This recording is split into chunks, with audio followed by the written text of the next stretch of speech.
ಚನ್ನಪಟ್ಟಣದಲ್ಲಿ ನಿಖಿಲ್ ಸೋಲಿಗೆ ಎಸ್ಡಿಕೆನೇ ಕಾರಣ ಹೀಗಂತ ಅಲ್ಲಿಯ ಜನರು ಹೇಳ್ತಾ ಇದ್ದಾರೆ. ನಮ್ಮ ಪ್ರತಿನಿಧಿ ಚನ್ನಪಟ್ಟಣದ ಜನರನ್ನ ಮಾತನಾಡಿಸಿದ್ದಾರೆ. ಚುನಾವಣೆ ಫಲಿತಾಂಶದ ಬಳಿಕ ಜನ ಹೇಳಿದ್ದೇನು ನೋಡೋಣ. ನಿಖಿಲ್ ಸೋಲ್ತಾನೆ ಅಂತ ಮೊದಲೇ ಗೊತ್ತಿತ್ತು. ನಿಖಿಲ್ಗೆ ಯೋಗ ಇಲ್ಲ. ಮಂಡ್ಯದಲ್ಲಿ ಸೋತರು, ರಾಮನಗರದಲ್ಲಿ ಚನ್ನಪಟ್ಟಣ ಸೋಲ್ತಾರೆ, ಹಾಸನದಲ್ಲಿ ನಿಂತ್ಕೊಂಡು ಹಾಸನದಲ್ಲೂ ಸೋಲ್ತಾರೆ.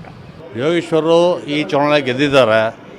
ಅವ್ರ ಗೆಲುವಿಗೆ ಮುಸ್ಲಿಂ ಮತಗಳು, ಅಹಿಂದ ಮತಗಳು ವರ್ಕ್ ಮಾಡಿವೆ. ನಮ್ಮ ಗೌಡ್ರ ಓಟ್ಗಳು ಏನವೆ ಸಾಲಿಡಿಗೆ 90% ಅವ್ರಿಗೆ ಆಗಿವೆ. ಆದ್ದರಿಂದ ಯೋಗೇಶ್ವರ್ ಗೆದ್ದಿದ್ದಾರೆ.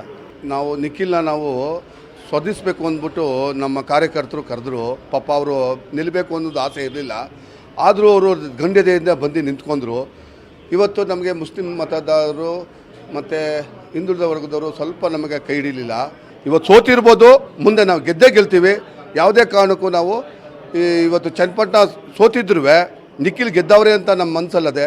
ನಮ್ಮ ಕಾಂಗ್ರೆಸ್ ಅಭ್ಯರ್ಥಿ ಗೆಲ್ಲಕ್ಕೆ ಮೊದಲನೇ ಕಾರಣ ಡಿ.ಕೆ. ಶಿವಕುಮಾರ್ ಅವರ ನಾಯಕತ್ವ, ಡಿ.ಕೆ. ಸುರೇಶ್ರವರ ಕಾರ್ಯವೈಖರಿಗಳು ಹಾಗೂ ತಾಲೂಕಿನ ರಘುನಂದನ್ ರಾಮಣ್ಣವರಾದಂಥ ನಾಯಕರು, ಗಂಗಾಧರ್ ಅವರ ನೇತೃತ್ವದಲ್ಲಿ ನಾವು 3 ತಿಂಗಳಿಂದ ಏನು ನಾವು ಕೆಲಸ ಕಾರ್ಯಗಳನ್ನ ಮಾಡ್ಕೊ ಬಂದಿದ್ದೋ ಅಭಿವೃದ್ಧಿ ವಿಚಾರವಾಗಿ ಅದು ಕೈ ಹಿಡಿದಿದೆ ಅಂತ ನನ್ನ ಭಾವನೆ.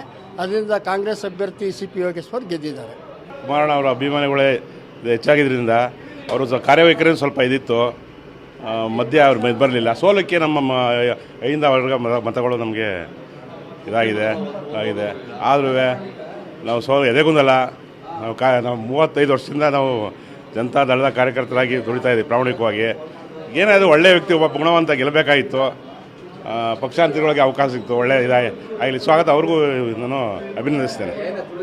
ಯೋಗೇಶ್ವರ್ ಇವತ್ತು ಗೆಲ್ಲಬೇಕಾದ ಕಾರಣ ಅವರು ಮಾಡಿದಂಥ ನೀರಾವರಿ ಯೋಜನೆಗಳು ಮತ್ತು ಇದೇ ಬಸ್ ಸ್ಟ್ಯಾಂಡು ಮತ್ತು ಕೋರ್ಟು ಇವೆಲ್ಲ ಇರೋದ್ರಿಂದ ಇವತ್ತು ಯೋಗೇಶ್ವರ್ಗೆ ಜನ ಇವತ್ತು ಅವ್ರನ್ನ ಕೈ ಹಿಡಿದಿದ್ದಾರೆ. ಮತ್ತು ಇವತ್ತು ಗ್ಯಾರಂಟಿ ಯೋಜನೆಗಳು 5 ಏನಿದೆ ಸರ್ಕಾರದ್ದು, ಅದು ಮತ್ತು ಡಿ.ಕೆ. ಶಿವಕುಮಾರ್ ಮತ್ತು ಡಿ.ಕೆ. ಶಿವಕುಮಾರ್ ಅವರು ಚನ್ನಪಟ್ಟಣ ತಾಲೂಕಿಗೆ ಒಂದು 5,000 ಮನೆಗಳು, ಅದೇ ಸೈಟ್ಗಳು ಇವೆಲ್ಲ ಮನಗಂಡು ಇವತ್ತು ತಾಲೂಕಿನ ಅಭಿವೃದ್ಧಿಗೋಸ್ಕರ ಯೋಗೇಶ್ವರ್ಗೆ ಮಾತನಾಡಿದ್ದಾರೆ.